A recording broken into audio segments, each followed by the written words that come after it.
Hey guys, what's up? The Inksmith back again with a little bit of a different video. Today I'm going to sit down and have a talk with you about why you might not be ready to be a manga artist in Japan. A lot of you might not know, but I live in Japan and have lived here for 14 years.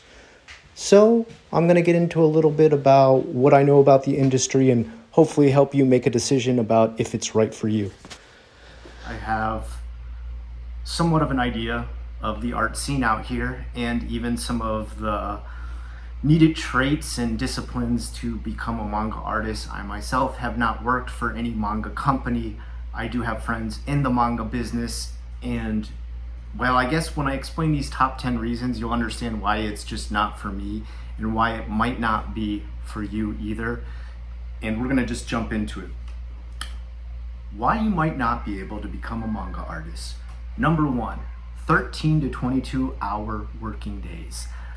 That's right, the working days in Japan, you might already know this because it goes for any job you would work in Japan, are far more than anything you would work in a Western country. Yeah, there's labor laws and there's government policies, quote unquote, that say people should only be at work for 8 hours. They're not really followed. They're not enforced. There's nobody checking out, from government agencies to see if this is really happening. And people still work all the way to the point of death. Even for major companies too. I'm not talking about, black market under the table companies. Nobody. I'm talking about like Toyota has people still die from overwork. So this is definitely going to happen within manga art because you have major deadlines. And that gets into point number two. Deadlines are not negotiable. They're not negotiable at all. A deadline is a deadline in Japan.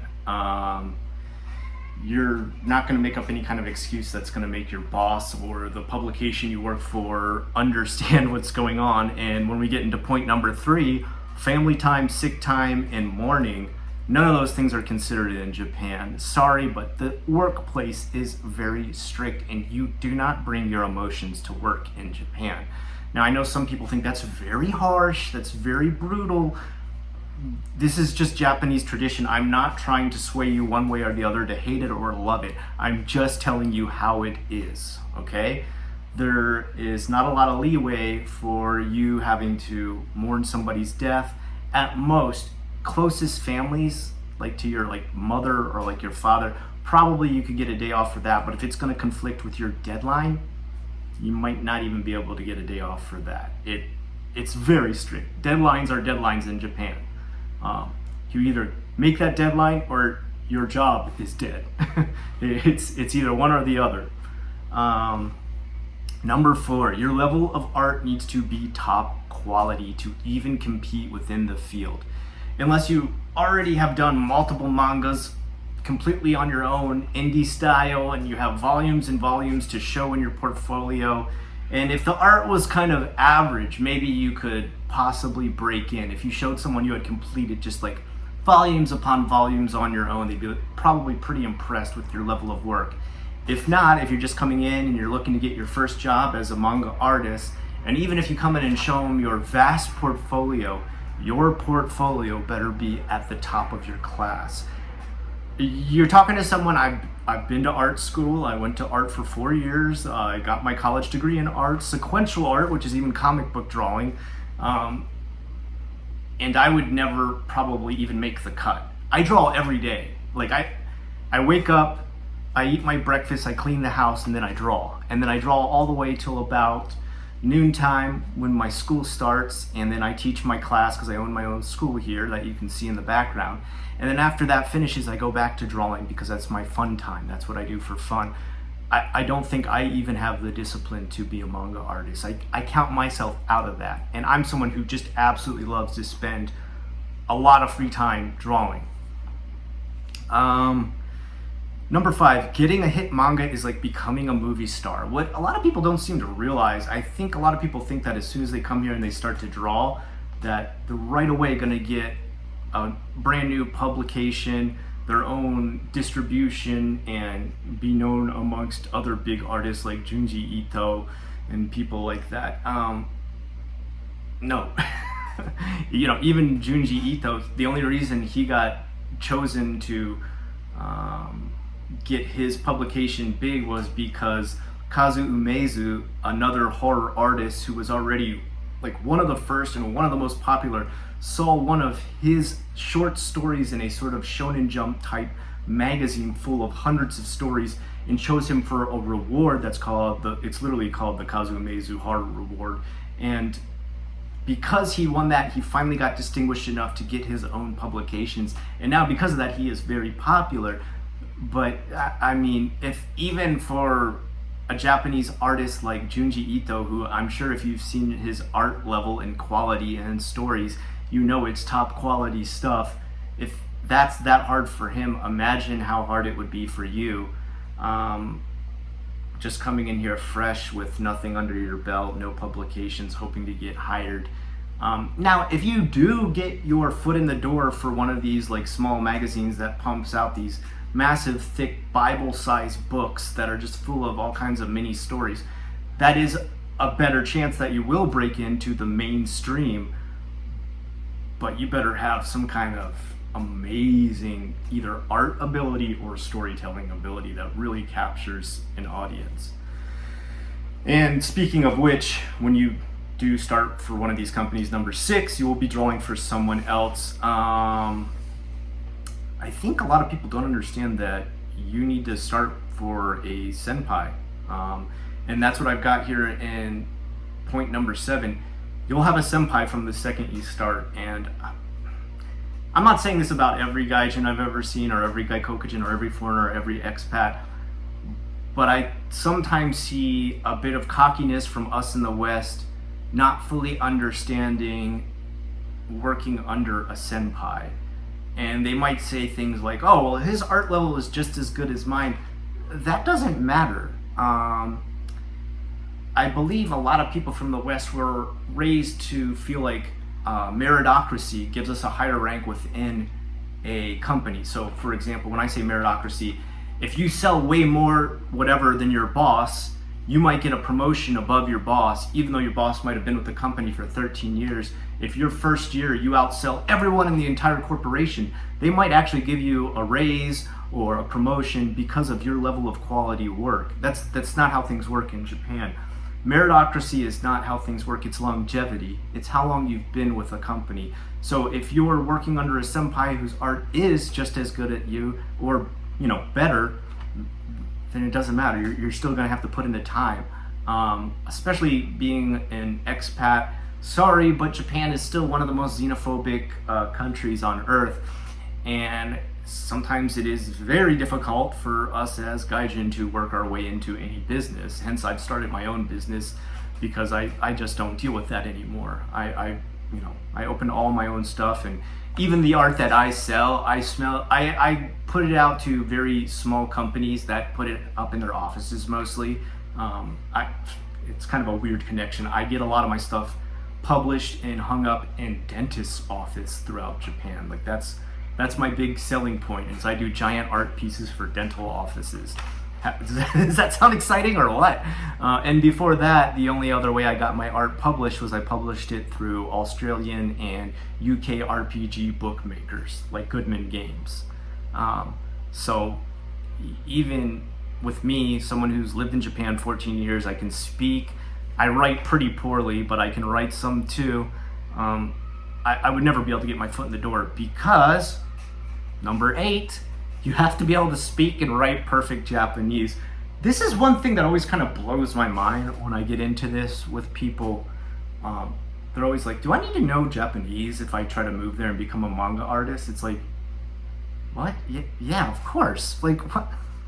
That's like, if I drew a comic book in America, would I really need to know English to write and draw a comic? Yeah. What? Like every panel is going to be in Japanese. Your boss is only going to speak Japanese. Japan has one of the lowest English literacy rates in all of Asia, even below Cambodia and Vietnam. So the least amount of English speakers and within Asia exists in Japan. Like it's the lowest quality of English. Sorry, it's true. It's just a fact. They've never gotten over trying to teach English in Japanese here. So they've never really learned to speak English. Tokyo is going to probably have your highest level of English speakers.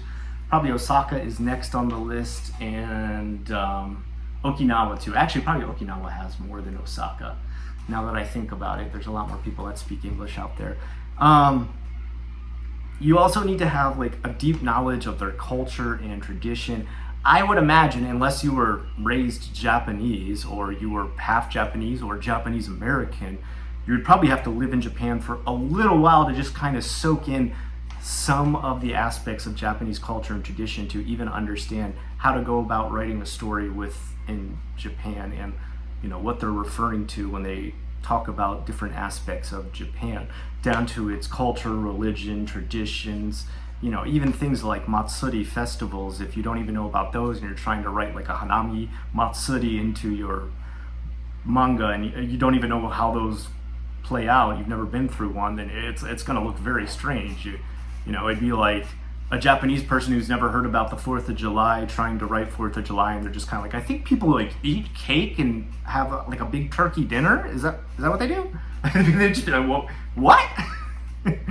So same type of thing. I do realize probably most of the people that would be into drawing manga here in Japan probably already have like a deep exploratory knowledge of Japan, but reading about Japan online and actually living in Japan, very different things. Number 9. All your manga and anime knowledge is moot. No one cares. Yeah, no.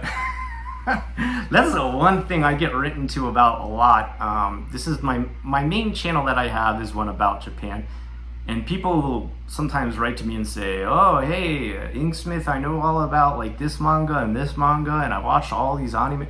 It doesn't matter. Sorry, it'd be like coming to America and being like, hey, can I be an artist? I watched Tom and Jerry as a kid. They'd be like, what? Like, for them, it's just been their common day every life. You're not special or, above the knowledge of other people for watching a part of their TV and cinema that's existed since the day they were born. No one's gonna be like, wow, you're really into anime and manga. Like, if they turn on a TV here in Japan, they're in anime and manga. It's a lot of the same anime shows you would see on TV are the same as written in manga first. Sometimes they start as a manga and then they get turned into a show, and vice versa. I never understood why people thought that would get their foot in the door. Yeah, I'm a so-so artist, but I've watched like 300 anime movies. Yep, so has every Japanese person, even people who don't draw manga, of course. That's every movie they've ever seen. Oh, but I've seen all the Ghibli movies. Have they seen? Yeah, everybody knows Ghibli in Japan. Another thing is, a lot of people don't realize that like a lot of what they like is very old in Japan. If you came here talking about how you love like One Piece or Naruto and you asked other Japanese people about it, you'd say, oh yeah, I used to read that back when I was 13 in elementary school or junior high school. For them, it's very old. Like Dragon Ball Z, you'd be talking about like the oldest anime ever. They'd be like, oh yeah, I kind of remember. Like, everything that you would get in America is gonna be quite a few years late sometimes. The fastest stuff might be the things from Crunchyroll where they've been translated the same day. But like if you come in here talking about Cowboy Bebop, people rarely even know what you're talking about. Or if you say, my favorite anime movie is Akira, they'd be like, Akira. And then you'd have to say, the same guy who made Freedom and Metropolis, and they'd be like, oh yeah, I remember that. I watched that like ages ago. Like that would be like you coming into America and telling people like, oh, I saw the original Snow White. They'd be like, oh, okay, that's a pretty old movie. We haven't really watched Snow White in a while. It's very old and old school for them. They want to see that you're like up to par with new stuff. And if you come in here and like the only brand new thing you've read is Kimetsu no Yaiba or Demon Slayer, they're gonna just say, oh, that's it. Okay, well, what about like other newer stuff? Like, have you read Jagang? Have you read like any webtoons recently?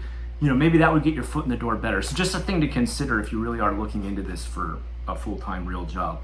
And number 10, this is probably the hardest one. I can put my notes down for this one. Number 10 is the last one, and number 10 is the pay doesn't really start out that great. even as a first-time English teacher, which teaching in Japan is still considered a pretty high-class job. I think I started out only making about $22 an hour. And again, you're said to be working 8 hours, so you're only going to get paid for 8 hours. So I know some people said, well, hey, Inksmith, you know, if I'm working 13 to 22 hours and I'm making $22 an hour, I'm going to have mad bank. No. You still only get paid for 8 hours, I promise you. Your overtime is non-negotiable and it's not paid for either. You would be surprised how many hours you work in Japan not paid for. And, you know, this is almost kind of the same way it is in China sometimes, where there's the 996, right? You work from 9 to 9, 6 days a week. You're definitely going to be doing that as a manga artist in Japan. If you think you're going to do anything less than that, you're crazy, man. You're going to be working that job nonstop, and your hours are only going to be paid for 8 hours a day, 5 days a week, even if you are working 996, okay? So just realize that, and also realize if you're only making something like 15, which is like probably the minimum pay that you would start out with, like just drawing for a small publication as one of their many artists, it's going to be kind of hard to survive, because the biggest problem is you're going to be trying to get into manga, and the biggest companies are located within Osaka and Tokyo. And if you tried to survive off of $15 an hour in Tokyo, I mean, you'd either be homeless or starve to death. You know, your very small one-room apartment that can just slightly fit maybe like a futon and a TV, you're looking at probably, maybe you could find one for super cheap at $700 a month. That would be crazy cheap in Tokyo. But you're probably looking at like $900 to $1,000 a month. I mean, you can do the math. If you're getting paid 5 days a week for 8 hours at $15 an hour, you know, and food's not cheap like it is in America. It's, you know, watermelons can cost $30 here. Things like grapes can cost as much as like $15, or even I've seen grapes for $80. Now that's a special case. That's like kind of like a traditional chugen, which is like a summer gift that you would give to somebody. So those grapes are usually very high quality. Now the food in Japan is very high quality. It's great stuff, but it's always way more expensive because everything is an import. You know, almost every single thing we eat here is an import. I mean, we have a few farmers here in Japan that are supported by the Japanese government, but even their stuff, it's high quality and it goes for a lot of money. You're not going to be eating here cheap. And even if you buy ramen, let's put it that way. I know some people are probably thinking, I'll buy 1 cup ramen every single day, Scott. What is that, like 25 cents? No. You're still looking at about 500 yen, which is like $5 for like a pack of, you know, 1 week of ramen. So no, that wouldn't be 1 week. Well, that'd be like if you only ate one time during a week. If some manga artists actually do that, which is, oof, that's brutal. This is something else that you might want to think about too if you're working these crazy long hours, is the human body is just kind of not meant to do that many hours of work. And even with me now getting into like my 40s, like I have to wear a support on my elbow and sometimes even my wrist, because your entire arm starts to get like really sore from drawing more than 8 hours a day. If you've never even done that before, if you've never drawn 8+ hours to the point that your hand gets really sore, then you're probably not ready to become a manga artist. It's just hard facts, man. I'm not trying to dissuade anybody. I'm just trying to let people know what they would be facing if they really wanted to come here and do that.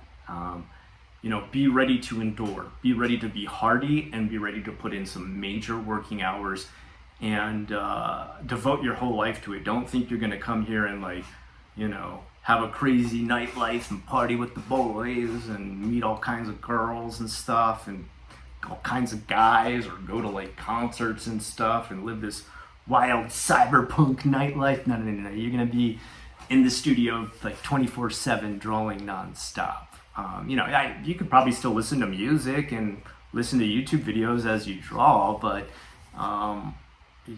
you're gonna be doing it like nonstop. Like, I know myself with ADD, I've got very bad ADD. I know I could never be a manga artist because I could not endure drawing one single subject for one single manga for so long, for so many episodes and so many chapters, and stay very passionate about it. And if I can't do that, then I don't want to try and make subpar work for a manga company.